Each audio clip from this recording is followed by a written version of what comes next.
We're looking at Section 10101 of the big, beautiful bill that just passed. And this is called Reevaluation of the Thrifty Food Plan. So, just a little bit of background. The Thrifty Food Plan is what the USDA or whoever uses to set the limits for SNAP or like food stamps, basically. So, in 2018 in the Farm Bill, they went ahead and passed this stuff. So it said the Thrifty Food Plan means the diet required to feed a family of four, consisting of a man, a woman, uh, and basically a family of four. So by 2022, um, after 5 year intervals, the secretary shall reevaluate and publish market data for the Thrifty Food Plan.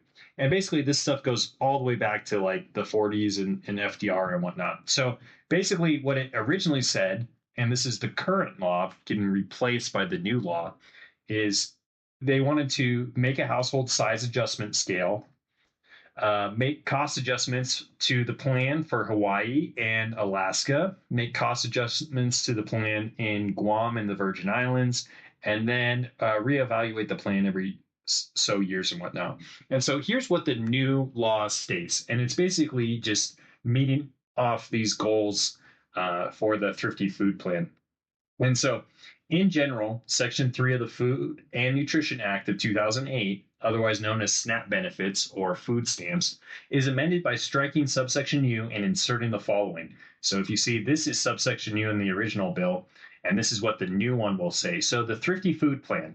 In general, the term Thrifty Food Plan means the diet required to feed a family of four persons consisting of a man and a woman ages 20 through 50, a child ages 6 through 8, and a child ages 9 through 11, using the items and quantities of food described in the report of the Department of Agriculture entitled Thrifty Food Plan 2021. And so I will link that in the description. It's like a 125-page document, kind of going into the details of how they model.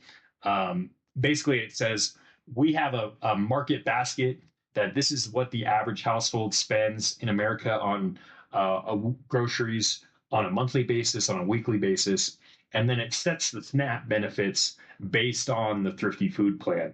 And so each successor report updated pursuant to this subsection subject to the conditions that A, the relevant market baskets, right? So that's like how much is charged, how much each household buys in groceries per week of the Thrifty Food Plan shall only be changed pursuant to paragraph 4.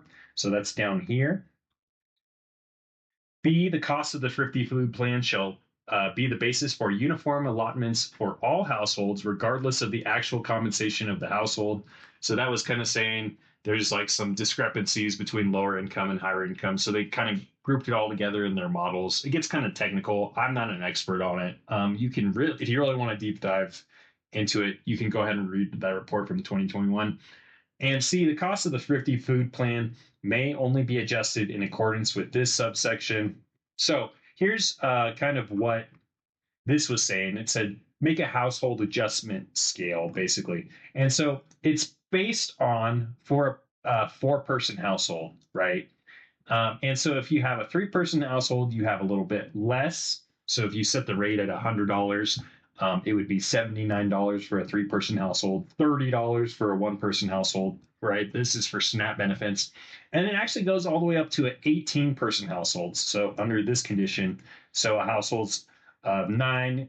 So anything over a nine-person household gets an additional 22% up to 200% in total, or 18-person household. So I wonder if they're trying to I mean, obviously, kind of future proof it, but maybe they're doing something for orphanages or things like that. So, three, allowable cost adjustments. So, the Secretary of Agriculture shall make cost adjustments in the Thrifty Food Plan for Hawaii and the urban and rural parts of Alaska to reflect the cost of food in Hawaii and urban and rural Alaska. So, B, make cost adjustments in the separate Thrifty Food Plan for Guam and the Virgin Islands of the United States to reflect the cost of food in those states. but to not exceed the cost of the food in the other 50 states and the District of Columbia. So basically, Guam and the Virgin Islands cannot get higher SNAP benefits than the continental United States. And on October 1st, 2025, and each October 1st after or thereafter, adjust the cost of the Thrifty Food Plan to reflect changes in the Consumer Price Index for all urban consumers. So there is a definition right there. So it's not based on rural and urban, it's just based on urban consumers or the urban inflation, which typically is higher than rural areas. So that's good for rural areas. Published by the Bureau of Labor Statistics of the Department of Labor for the most recent 12-month period. So basically, the plan has to be adjusted each year for inflation. And then here's where it's a condition 4. Here's condition 4. So every like 5 years, and based on the Farm Bill, the Thrifty Food Plan will get reevaluated. And that's kind of what the 2018 Farm Bill said. So reevaluation of market baskets, reevaluation. So not earlier than October 1st, 2027, the secretary may. And so this is what's interesting right here is before I think it was required. Now it says the secretary can basically do this if they want to, or they don't have to. So they may reevaluate the market baskets of the Thrifty Food Plan after October 1st, 2027, based on current food prices, food composition data, consumption patterns, and dietary guidance.